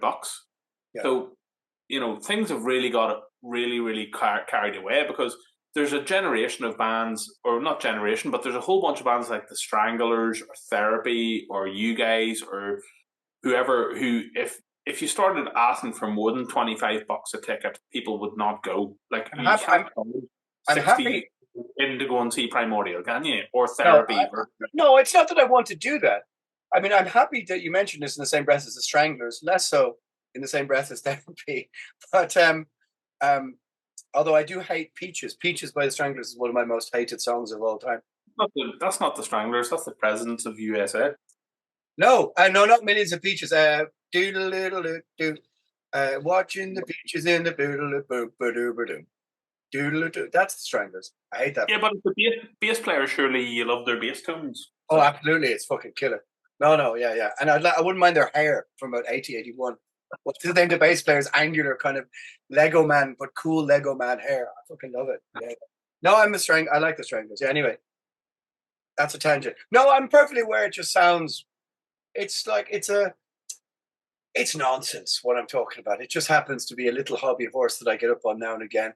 Then you go back and you go, yeah, nothing is ever going to happen. Because it's the uncomfortable marriage between art and business. And I mean, who the fuck ever stood up for artists anyway? Or big creatives or whatever you want to call it. It's just like the stage we played at Hellfest. I'm sure you were the same. There was like 10 bands. We were like 8th or whatever. And I would say if you went through every single musician there on the stage, which must be almost 100, I went, are you making a living? The only people who make a living were Abath and Sakis and Running Christ, probably. I guarantee you. Yeah. 2 from 100 people, and you're playing in front of 14,000 people, whatever it is. And you're like, something to be learned out, right? So if you can say that someone like Abath are making a living, right? But by the well, same I don't know that for a fact. Yeah, but they're probably doing less than what, like 30 gigs a year anyway. Like if they're going to do a whole European tour of like 20 okay. shows. Well, that Sakis is not. Running Christ are doing like 120, 150. That many shows. So they do like a tour and an American tour and a South American tour. Yeah, Running Christ's festival thing is like 30 strong. How about a little bit different? Okay, but I mean, he has the publishing from huge albums in the past. You would theoretically think should be bringing him enough to pay his rent. Maybe Attila because he lives in Hungary. Maybe Hellhammer. It depends really on what you've spent a bit of your money in the past on. But it's just, to me, that's just like the idea that no one is able to pay the rent on that entire stage of 100 people. But the person doing the rigging probably is. I just, it's just the way things are set up. There's nothing against crew people, nothing at all, of course. Before I get people who hate me up and grumpy at me in the comments, I'm not saying that at all. I just think that there's just it's become an understanding that there is no equity. It's like if you said, "Hey, we're musicians. We'd like to be paid in equity," people go, "Really? Come on, really? You never expected to." It's like, no, I'm not asking for more than I'm worth. I'm asking for fair recompense for some of what's been happening. And people go, well, because what is fair? Well, fair is I think for a start from net, not gross. So, like, should the sound crew be paid by how much I thought the sound was good at the show? Like that's the kind of that's that way of thinking. It's just more that people are offering you to do a job and you're accepting to do the job. Well, hang on. I mean, you've worked. Okay, this is going to sound bad, but you've played shows where everything's been fucked. Like we played in a venue on the last tour, and they wanted to fine us for all the things, and then something broke in their PA, and I went to them. Can we fine you for every minute you fucked our show, or we have to stand in the wings? Can we have £100 per minute for you all your equipment failing? No, because you're at the other end of the scale. And I was just furious. Well, I spent my whole time being furious with everybody anyway, but I wasn't wrong. I was like, how many times have you paid someone to do a job and they've gone, the PA didn't work because of this? I think a lot of the outlook, though, is that you'll get people who work in areas surrounding bands, like people, drivers, or people who work in, or even people who work in bars and venues. Now, I remember hanging about. I mean, it's not that I want to appear to just be giving out about. I'm not giving out about crew and this and the other. I mean, everybody's totally entitled to make. I mean, it's not really about them. Like, because I've worked crew at shows and all that kind of stuff. It's just about, I suppose, it's the other elements of the industry that just all seem so particularly rotten. It is. Well, yeah. I always get a feeling that you're a bit of a John to everybody. So the people who are booking your shows or people who are doing anything, you're kind of like, yeah, well, I work here and you're here kind of thing. I remember having an argument with a bar lady in America about that because we were playing a show somewhere, and the venue had included like lunch and a beer. So we got lunch and a beer, and then the lady was very irate that we weren't tipping her for the lunch and a beer. Yeah. And I'm like, well, we both are working at this venue today, and she's like, you're not going to be served any more beers from me. And, no, it's not that I'm very polite and supportive, and I'm always kind of like, hi, I'm Alan from Motley to crew and everything like this. Because I know it's hard how everybody works. It's not really what I'm getting at. What I'm trying to get at is the idea that, again, everything is so unfairly weighted against a musician being paid equitably. That that's kind of what I rail against. The idea that you come home from a tour, sometimes almost making nothing, and yet. But is it not the same as saying, why is Bryan Adams more popular than us? Why is it, I'm so annoyed that people are loving his record? No, that's not what I mean at all. What I mean is No, it's not what that's not what I mean at all. What I mean is just take somebody doing a standard job and then saying to them, "Yeah, I don't know, you're going to be paid less for that because whatever." Or like I said, the produce thing, the net, the gross, bringing your merch to the thing, that kind of thing. It's like saying to anyone in any other industry, "Hey, you brought your whatever," as you said, the farmer bringing his dairy and gone. Do you care that you've put the milk into the carton? In fact, can you take the hit for the carton or whatever? You can't take it out of your profit margin, your small profit. Look, it's semantics and it's pedantics, but it's something I feel quite strongly for. The idea, you know what it's like. You look at songs that you've written that are up there on Spotify, and they have millions and millions of streams, millions. Is that not just a way of publicizing your band? It's like whenever we were in the YouTube era, it's a way of doing both. Before Spotify was about 10 years ago in 2012, and you were saying that Primordial videos were getting 50 or 100,000 views. Were you not happy about that? Instead of saying, "Where's my 20p, please"? Oh, no. Both things can be true at the same time. Like it's not only promotion. It's like it can be promo for your band, but you can also fucking pay bands for the thing that they've created. Because their argument, what they're saying is that how do we do that? Because if we were to properly pay bands something like, even if it was something like 1p a stream or like something more reasonable, it would end up costing the punter 30 or 40 bucks. Well, art shouldn't be free. Art shouldn't be free, and that's the problem. That the entire, I mean, if you listen to someone like Jared Lanier, I mean, he was pretty brilliant about this. One of the guys who basically invented the internet, and he just said, he just has this thing where he just says, "Look, when we invented all this stuff, we had this utopian vision that the world would be a better place by just like complete open sourcing art and creativity, making everything open to everyone. And we thought that there would be other recompense for the artist. We didn't realize what we were doing was literally killing their revenue streams." Now, he's not talking about the huge profit margins that record labels were making, charging €18 a CD and all the bullshit they were doing. But he just said, once we let the cat out of the bag or the horse out of the, whatever you stable over there and call it, it's never going back in. And once you've given people everything that someone else creates for free. I wasn't so sure about that, Alan, and I'll tell you why. Is that there was a very specific generation of people who were like a lot more au fait with like downloading and like fucking streams and torrents and all that kind of stuff. Whereas now it's exclusively streams. Like people's major gripe with something like, whatever record isn't available on Spotify is that it's not available right now, this second.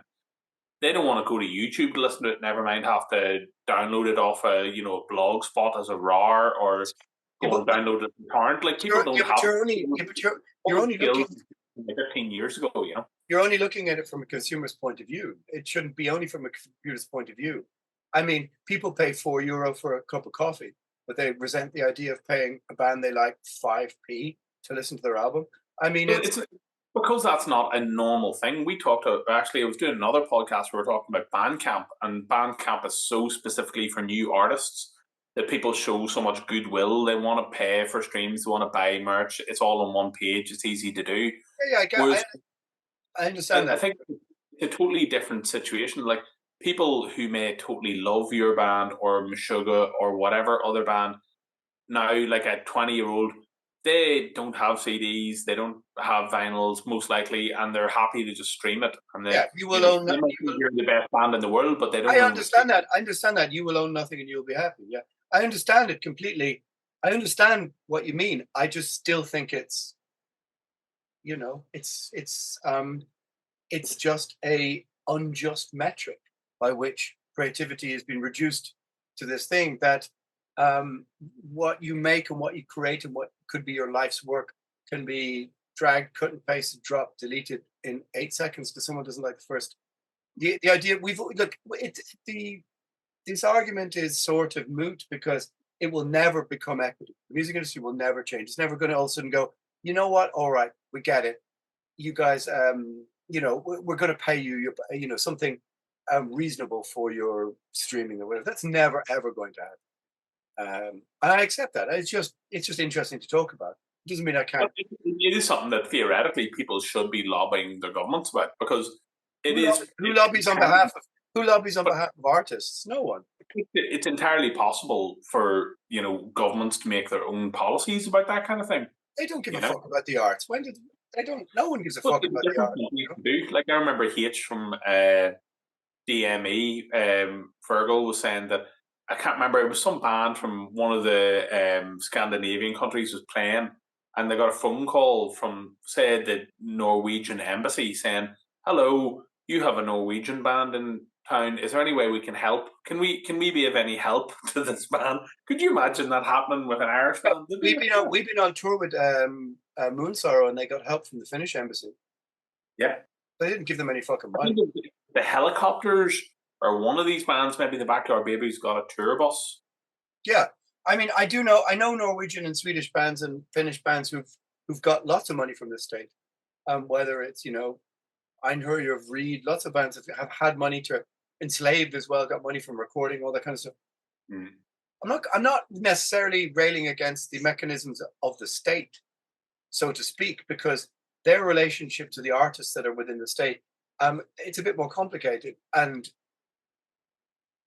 I mean, what I'm talking about is more the music industry itself.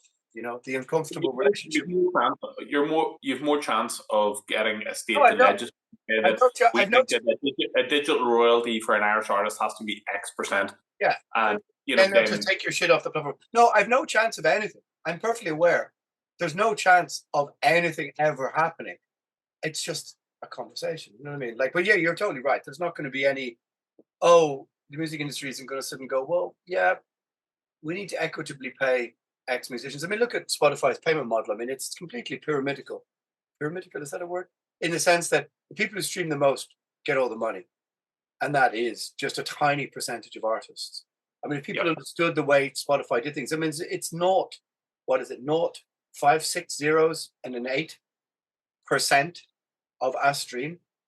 It's like fractions of a cent per stream. So, and then the third party company that you have to pay to put your music on Spotify, people don't realize that you have to pay like $50, $60 every album to put on Spotify. That's a calculated risk that you will never ever make $50 for 99% of music that goes on Spotify. It's just a gatekeeping company. You can't just put your music on Spotify. I mean, look, it's retarded because, I mean, there were people in that. Look, they've always operated on the idea that they were going to open up the gates to absolutely everybody, so that there was going to be a sub-level of people who are making albums in their bedrooms alone that were going to be getting 0 listens a month, and then another trillion artists who will be getting 100 listeners a month, and so on. I think that I remember having an argument with a guy who was a Pirate Bay guy, like was part of the Pirate Bay party, and I said, man, whatever you think about it, you're not a creative person. You're not an artist. Like your utopian idea. I'm part of that. Like I use the Pirate Bay all the time. Yeah. Sort of. No. He was part of the Pirate Bay party in Sweden, the political. Oh, right. And I said, it's fine what you're doing. It's cool, but like the utopian vision you have of the world being this equitable place, I mean, it's bullshit. And Daniel Ek and Spotify proved with the things that they did afterwards that was not how they viewed the world. And I think it's wrong to blame them as they're just another apparatus of how artists get ripped off. Like what people need to do is try and change to be able to have a relationship with artists where they can support them in some meaningful way. I agree. Now, I would say most of the bands that I really, really love, I've traveled distances to go and see. I don't buy CDs because I don't, listen to them anymore or whatever. Yeah, so nor me. Yeah, it suits me to stream stuff whenever I only listen to Motorhead cassettes. That's all right. On chrome dioxide tape, because they were made out of extra metal, which made it. I think they had it in other genres too. Yeah, that is exactly what that is. That is a chrome dioxide tape. And it's better. You knew it sounded better through your. Manowar should make a load of records that were made on iron or something, or like whatever, chromium, whatever the heaviest metal. Yeah. What is the heaviest metal? That's a very good point. It's called osmium because a really shit from this local area called themselves osmium because it was the name on the periodic table of the heaviest metal. We've only got a minute left. Do I hang on a second? I pause this.